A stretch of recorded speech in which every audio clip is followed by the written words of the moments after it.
दिवाली मनाते हैं।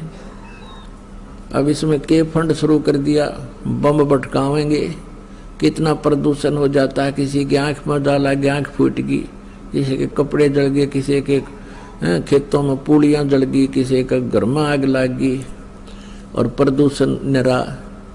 और सारी रात बड़ा है बड़ कोई मरीज है, बीमार है, उसने वो परेशानी रहे। ये कोई खुशी का तरीका है? और फिर उद्देश्य क्या? बोला इस दिन भगवान श्री राम सीता ने लेकर आया था, दिवाली वाले दिन वापस आया था, और वह गई भी तो थी काटी उसने 2 साल पाछे। फिर वो क्यों ना मनाया जिस दिन वह माँ दुखी रही, सारी उम्र तंग पाई।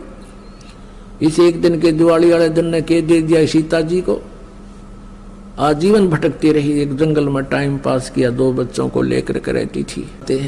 यह कुरीतियां संतों ने हटाने की चेष्टा की तो अन्य समाज ने उसको लगाने की चेष्टा की, तो जिस कारण से भक्त और संसार के अंदर सदा से ही विरोध बना रहा।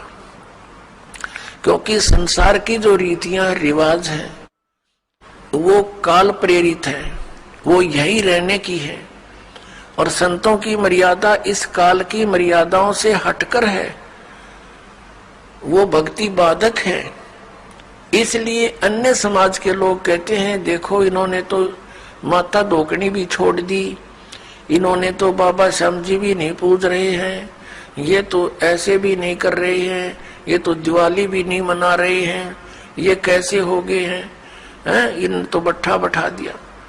एक भक्त बतावा था, कहने लगा जी आज 10 वर्ष हो गए हमने कोई त्योहार नहीं मना लिया।